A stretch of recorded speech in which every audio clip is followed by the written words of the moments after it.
what I realized was I had this traditional portfolio of stocks and bonds. I never transitioned. So when I started with traditional, I started in 2004. So I had close to I'm approaching, 17 years of doing traditional assets. I didn't want to give that up because I thought there were a lot of pros to just, investing in equities. However, I realized that the biggest negative in investing in traditional assets is it was always really hard to create an income from a traditional portfolio. I thought that the traditional stock and bond 60-40 rules, 70-30 rules, I thought there was a little outdated in terms of the interest rates that we were looking at. I never really bought into that model. So what I started doing is I started looking at my alternative portfolio with my real estate and my note funds and my ATM funds as the way to complement my traditional portfolio. Welcome to this edition of Retire Well, Retire Happy with your host, Annie Nelson. An Australian look at reinventing yourself for retirement and getting yourself retirement ready. It's always fascinating getting to know what people are getting up to in retirement, how they are supplementing their incomes, pensions, where they have chosen to live, how they are filling their time, what charities they are supporting, and what adventures they are having. And we'll also talk to experts in their fields, including investing, health, estate planning, financial advisors, and seniors healthcare. Hi, welcome back to the Retire Well, Retire Happy show with your host, Annie Nelson. And today, the special guest is Denis Shapiro.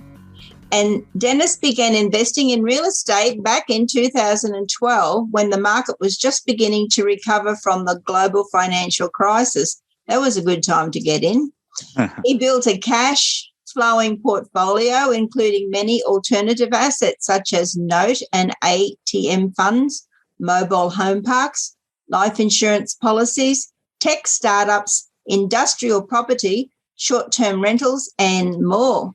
He co-founded an investment club for accredited investors in 2019. Following the success of his investor club, he launched SIH Capital Group, which provides accredited investors with a simplified strategy to invest for passive income. Welcome to the show, Denis.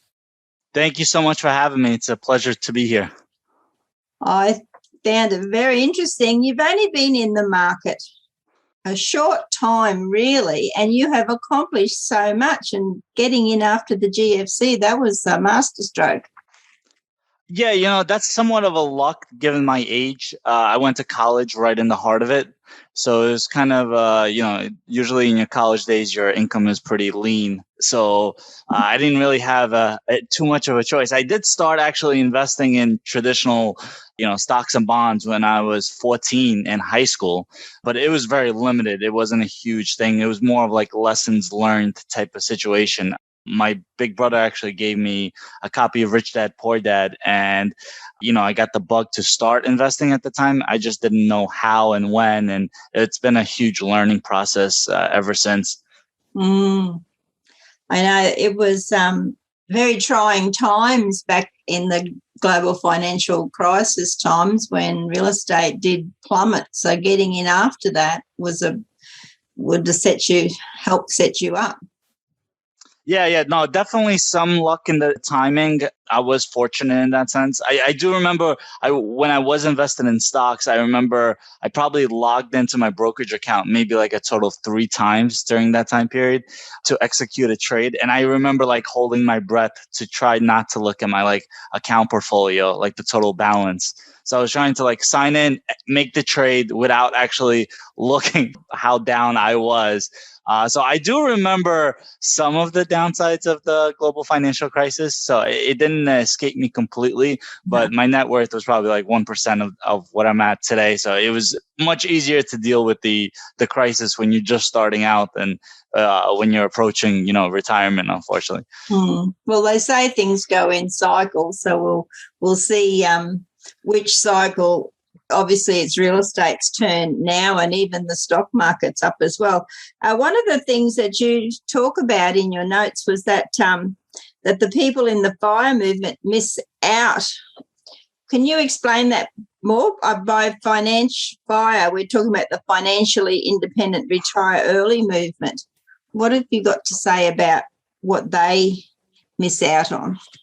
So this is just from personal experience. So I remember I started getting down the rabbit hole in like 2014, 2015. It was pretty early on. I think I read Mr. Money Mustache, and I wrote an article at the time. I had a personal blog at the time, like the day my cubicle stood still, because I was just amazed.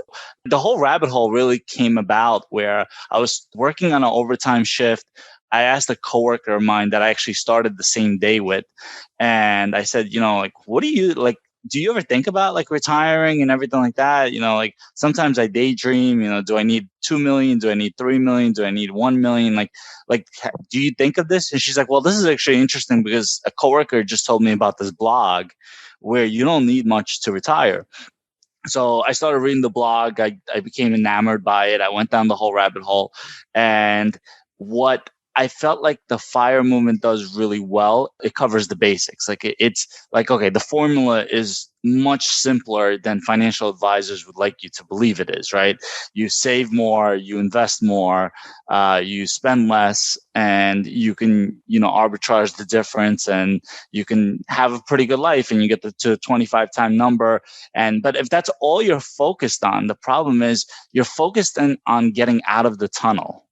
Like you're going full speed, you're going towards the light in the tunnel. The problem is what happens when you get to the end of that tunnel, right? So you get this situation where all these people retire, and what they expect is like, well, I'm going to travel.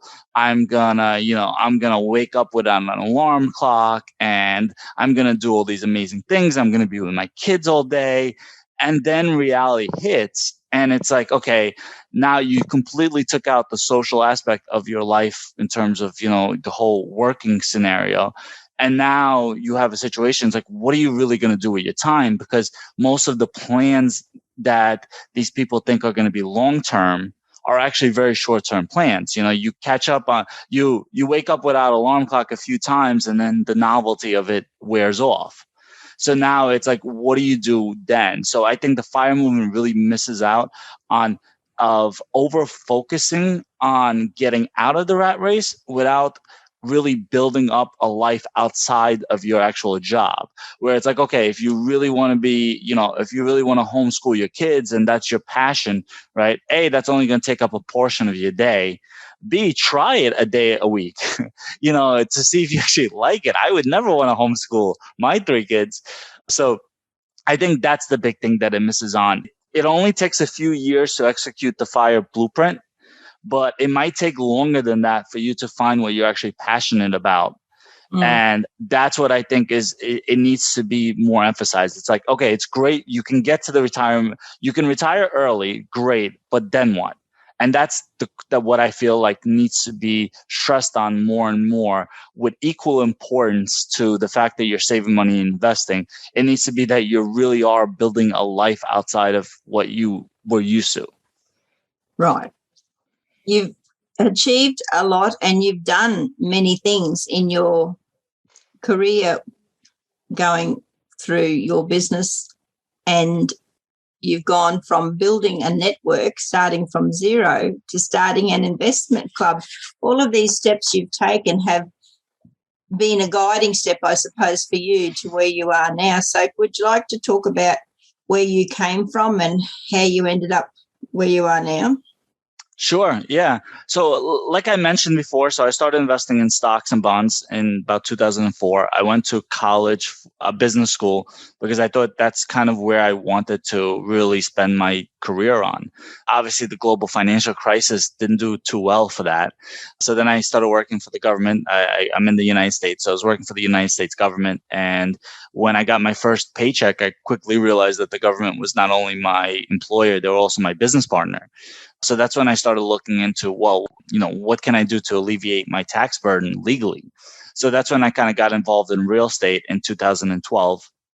And ever since then, I started building up a more passive portfolio. So I started with rentals, but then I moved on to different funds and different alternative assets that don't require such active participation, but only when you get to the point where you actually understand the actual investment. So I think a lot of times investors, they get pitched on, oh, these are passive, these are passive, these are passive, but they only become passive after you actually understand them to a certain point. Because otherwise it's almost like gambling if you don't have that basic knowledge of what it actually is. Same thing with even buying a single family rental, because if you're just going to give it to a third party property manager, you're never really going to understand the ins and outs, and you need to go through that period before it can become passive, before you can, hand it over. So what I realized was I had this traditional portfolio of stocks and bonds. I never transitioned. So when I started with traditional, I started in 2004. So I had close to I'm approaching, 17 years of doing traditional assets. I didn't want to give that up because I thought there were a lot of pros to just, investing in equities. However, I realized that the biggest negative in investing in traditional assets is it was always really hard to create an income from a traditional portfolio. I thought that the traditional stock and bond 60-40 rules, 70-30 rules, I thought there was a little outdated in terms of the interest rates that we were looking at. I never really bought into that model. So what I started doing is I started looking at my alternative portfolio with my real estate and my note funds and my ATM funds as the way to complement my traditional portfolio. So the problem is with traditional assets like stocks and bonds, there are a lot of analysts out there. You can go in, you can, read one analyst report after another, or you could just simplify your life and just invest in index funds and kind of put it on autopilot.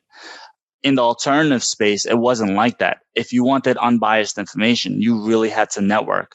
And that's where I kind of, I started going to conferences and meetups, and I started on a quarterly basis networking with other investors who are doing similar types of investments as me.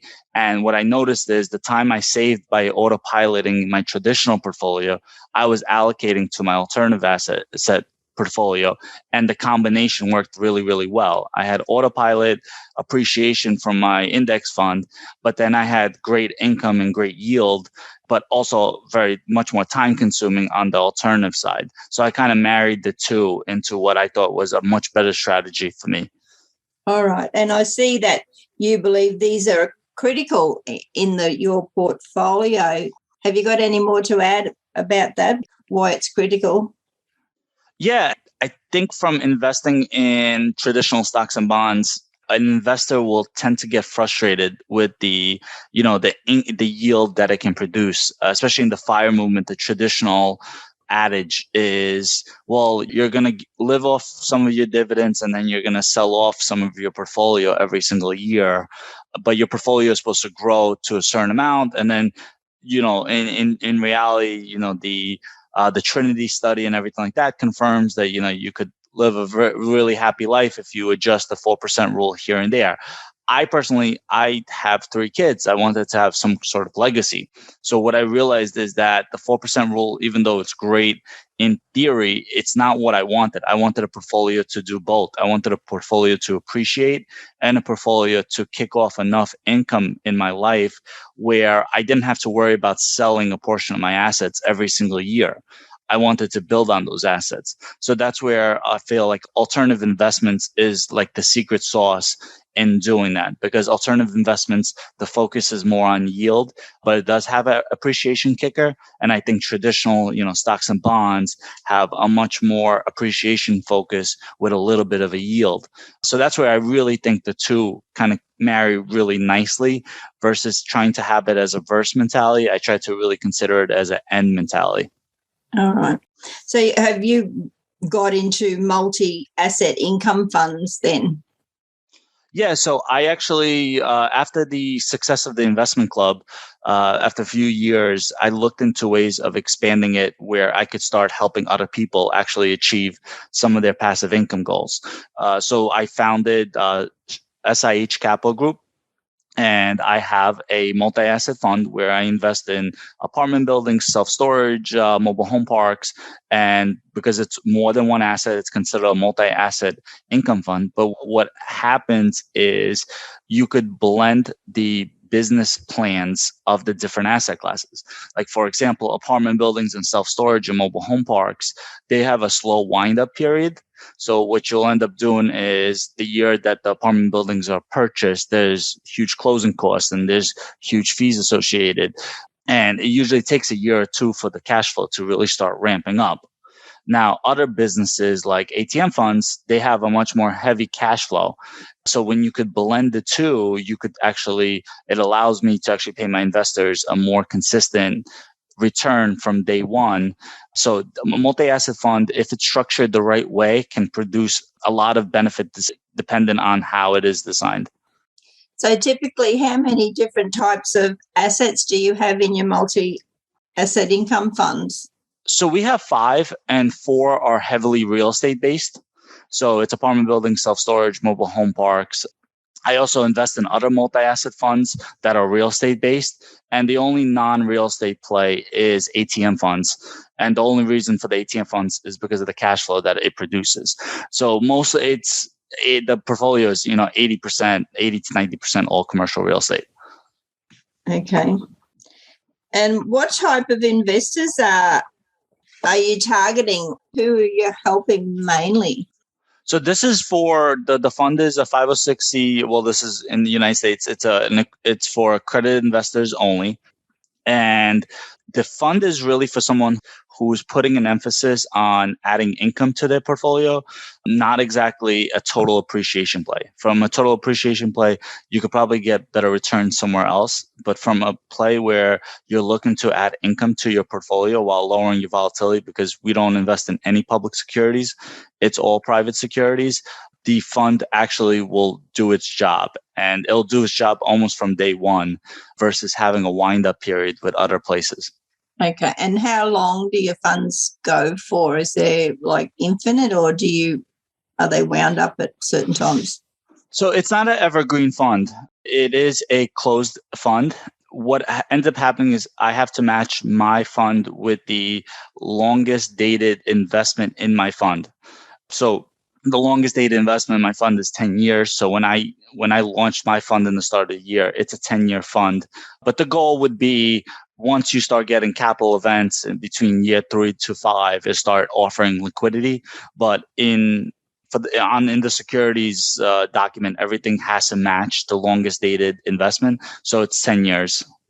Okay. And do investors get the income only, or do they get a benefit towards the end of capital appreciation? So this is what's a little bit different. So mine is more of an income fund than a real estate fund. I wanted to remove a lot of the hurdles from investors, especially investors who are getting new to the space. I didn't want to, there's a lot of jargon out there in terms of, waterfalls and preferred splits and everything like that. What I wanted to do is I wanted to prioritize my investors' income first. So they get a 7% preferred return, but then there is no back end. But what I am able to achieve is, the way I structured the fund is that they're almost getting a 7% from day one. So they literally invest on May 1st. By June 1st, the next month, they're already getting their 7% annualized, because there's already deals in the fund that are already operating and paying out. Okay. So when it comes towards the end of this 10 years, and I assume you're hoping that your investors will stay in there for the whole length of the time, is there any plans that you will then offer them something else to invest in when this one matures? Yeah, so this is my first fund.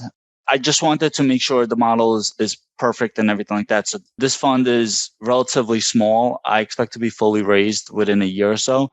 But then on additional funds, I plan on launching additional funds probably between year 2 and 3. So there'll always be something to transition into. So let's say in year 3 to 5, I offer liquidity, and you don't want to wait the whole 10 years. There'll be a different fund at that point. So this is just my first income fund. Well, congratulations on that. And income is something that we all need, especially as we look to retire. We want to have that income coming in that's reliable. And I know that you don't get much for keeping your money parked in the bank, that's for sure. So I see you've got a bit of a book here, The Alternative Investment Almanac. Would you like to share some of your wisdom from that?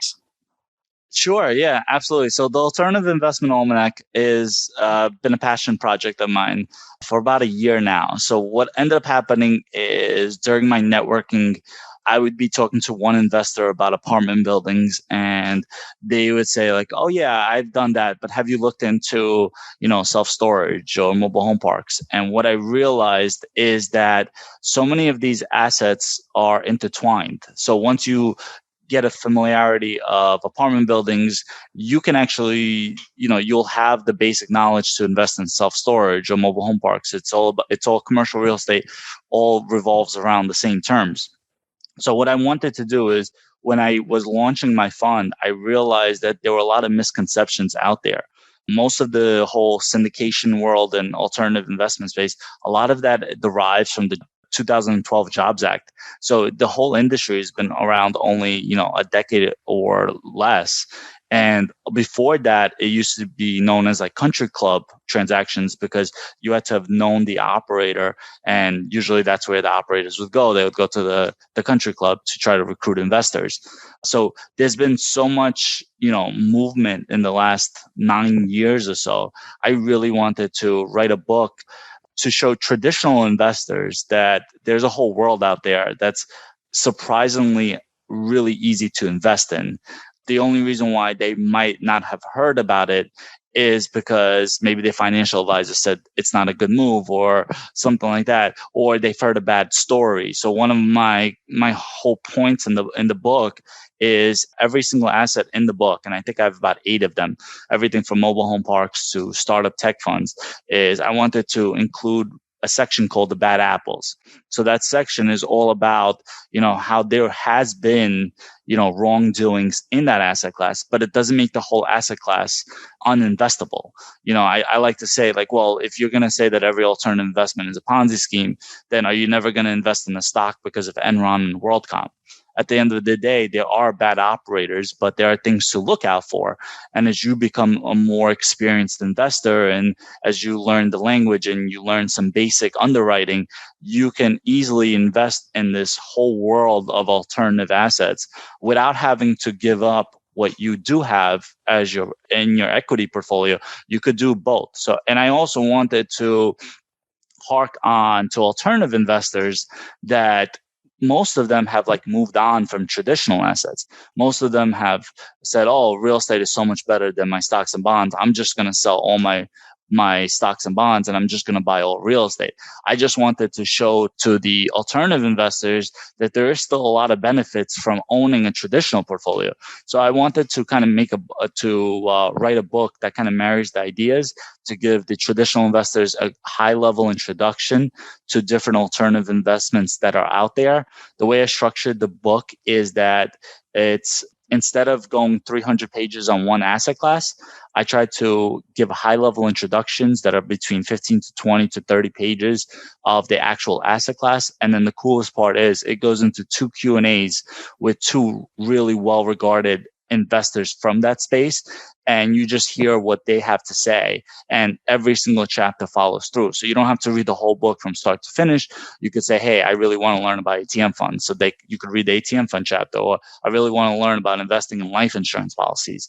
I could just read that chapter. And then if you like what you read in that chapter, you can say, "Okay, now I'm going to go down the rabbit hole and learn about investing in life insurance policies."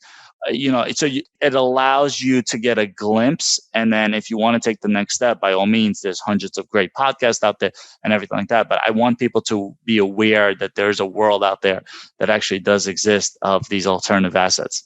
All right.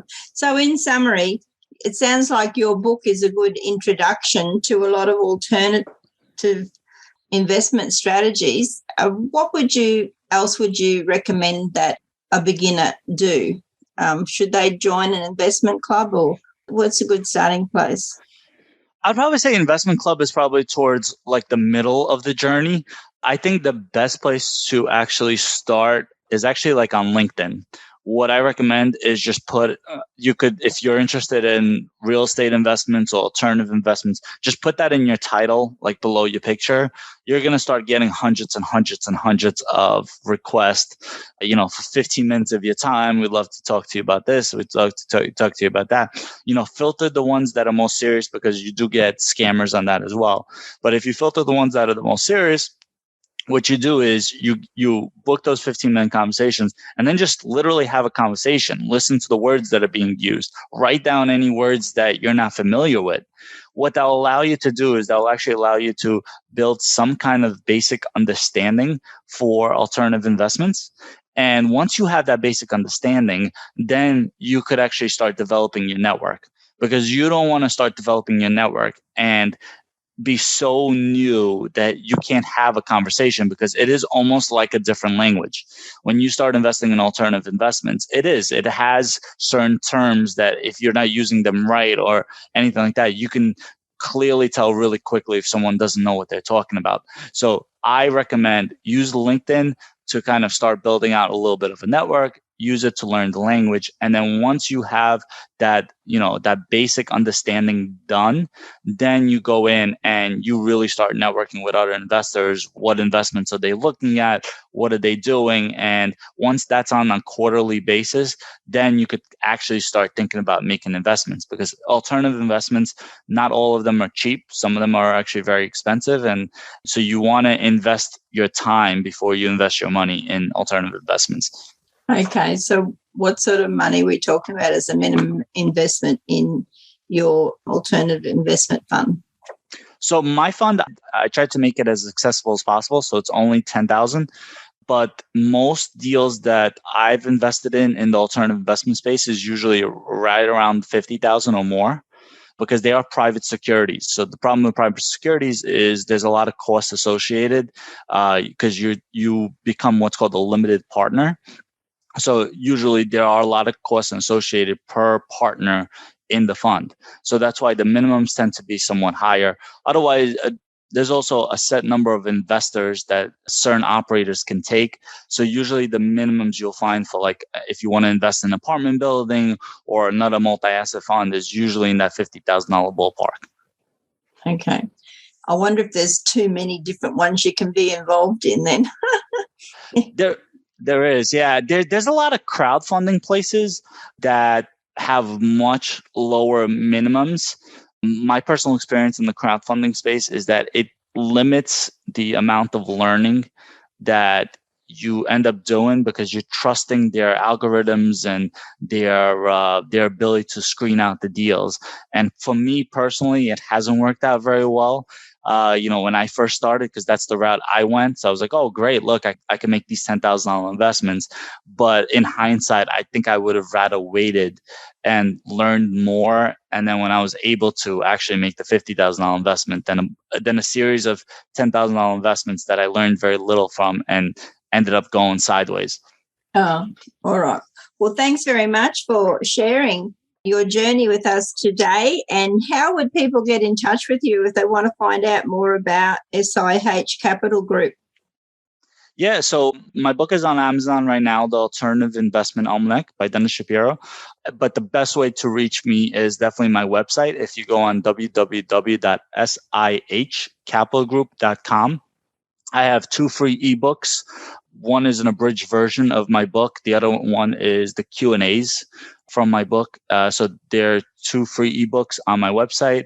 If you hit the educational tab, there's literally 30 to 40 articles on alternative investments. And, you feel free to contact me if any of those articles are of interest, or join the email list. And I would love to have a conversation with them. All right. Well, thanks very much. It's been a pleasure to have you on the show, and it's great to hear about alternative investing, because we just sort of hear about the share market so much, and then from financial advisors about what's the right place to put your money. But if we're looking for income, there are alternatives out there, and it's been good for you to share your ideas with us today.